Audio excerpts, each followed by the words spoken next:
Howdy folks, how's everybody doing out there? Been working on my f-150 today. Been trying to clean it up a little bit. It ain't much better, but yeah, it's getting there. I took a little purple power and kind of degreased it a little bit and make it halfway decent. I got some purple power there in my spray bottle and been spraying it on. Sprayed it all off. Trying to get it halfway decent. That way when I get ready to pull this motor out, it won't be so bad. And that way I can kind of see what's what with it. And because I'm going to reuse this carburetor and intake, the distributor, the coil, all that stuff.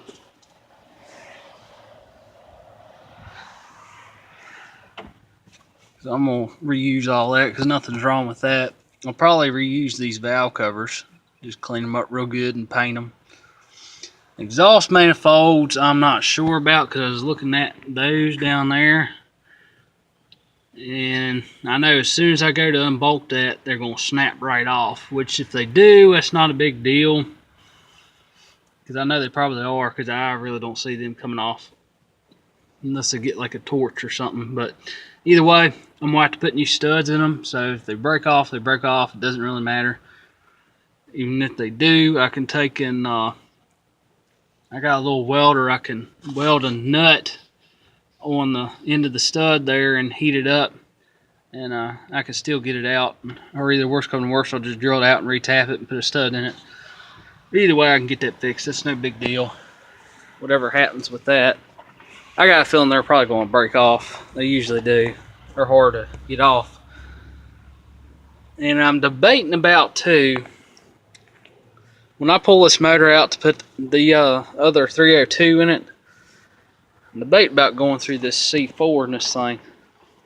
Because I was looking at it a little closer the other day and it's got some leaks. Not bad, but it's not good either.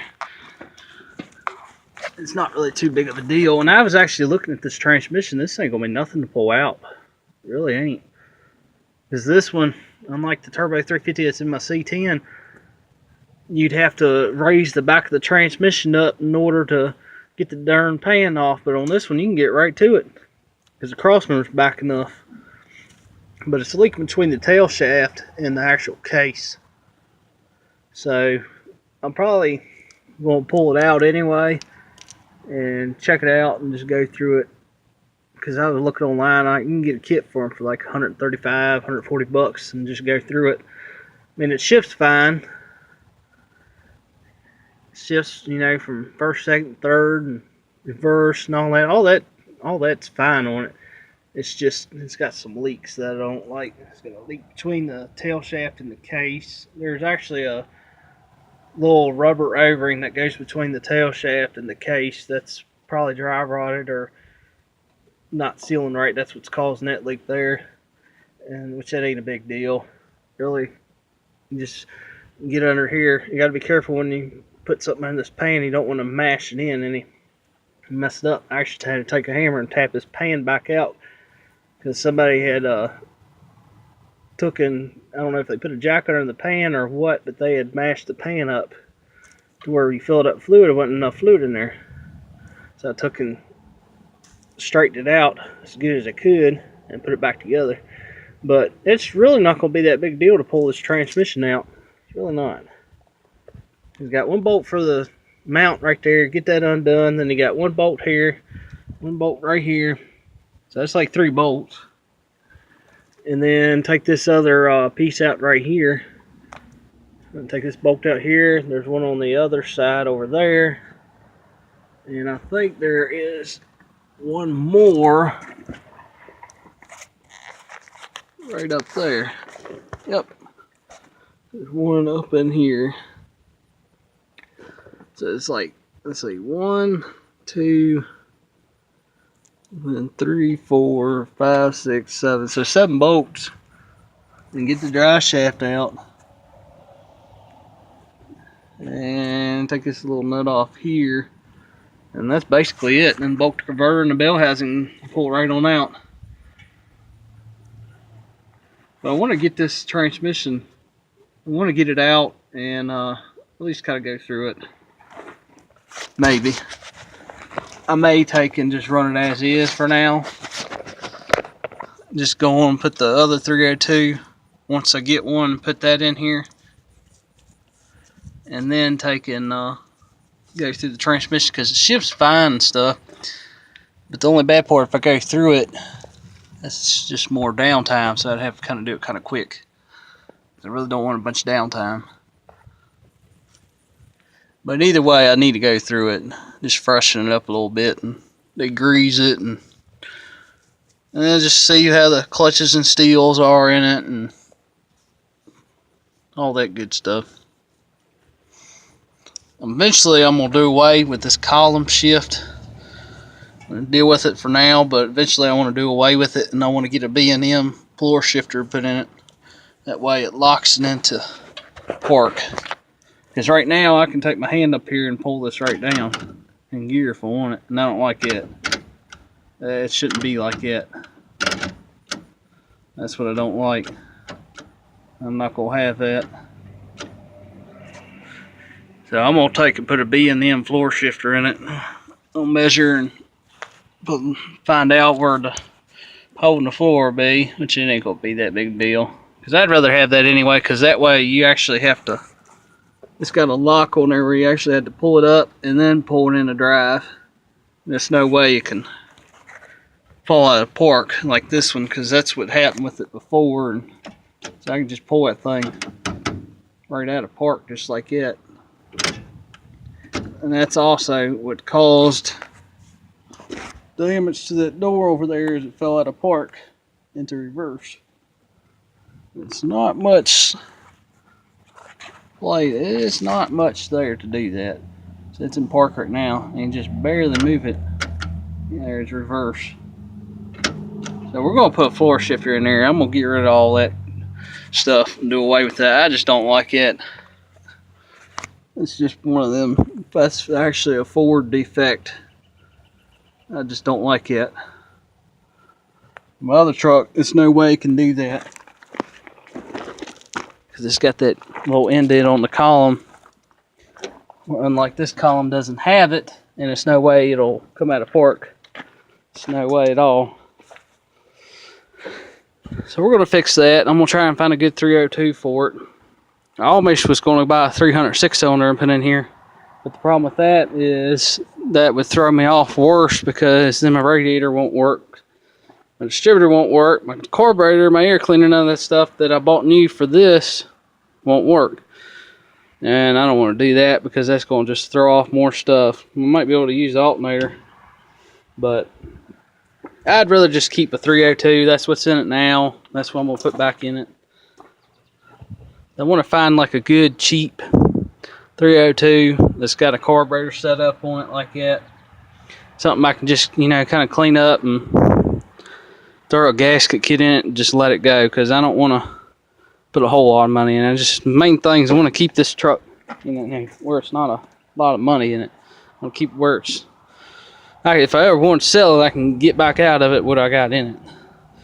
I'm also going to take, and I already done decided on that. I was thinking about that for a long time, but I was debating about putting 31-inch tires on it, and I think I'm going to go on and do that. So that'll be something else I'll do here soon.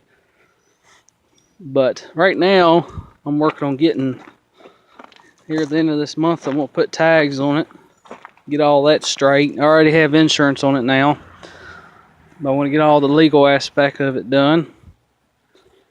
That way I can at least be able to take down the road if I want and not have to worry.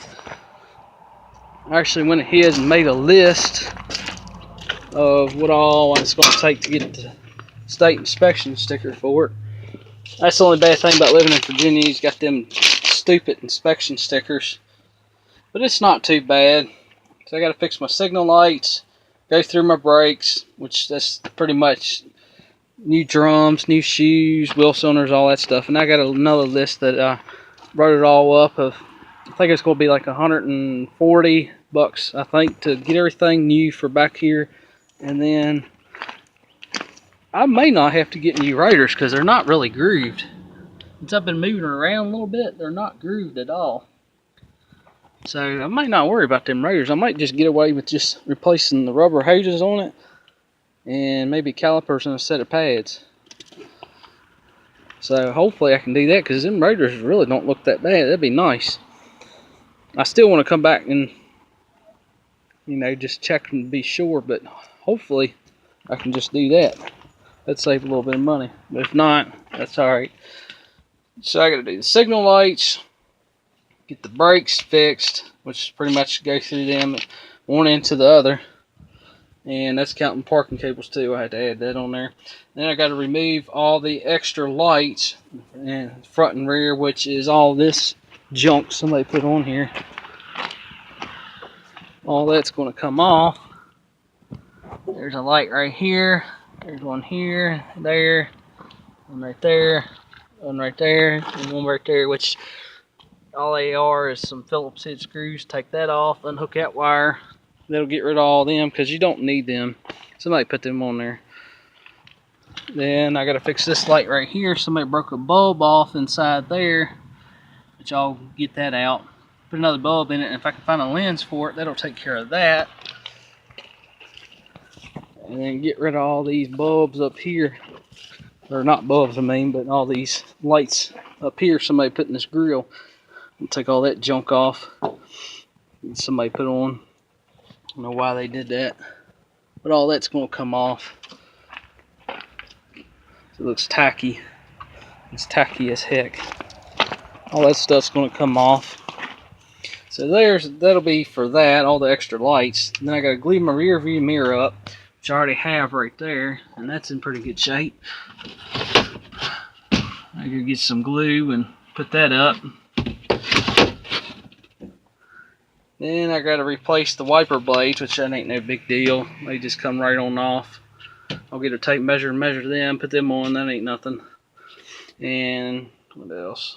I got to ask about the windshield.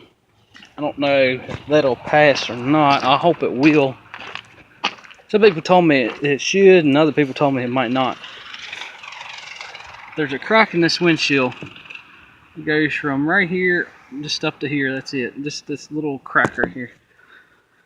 So I don't know if that'll pass or not. I hope it does.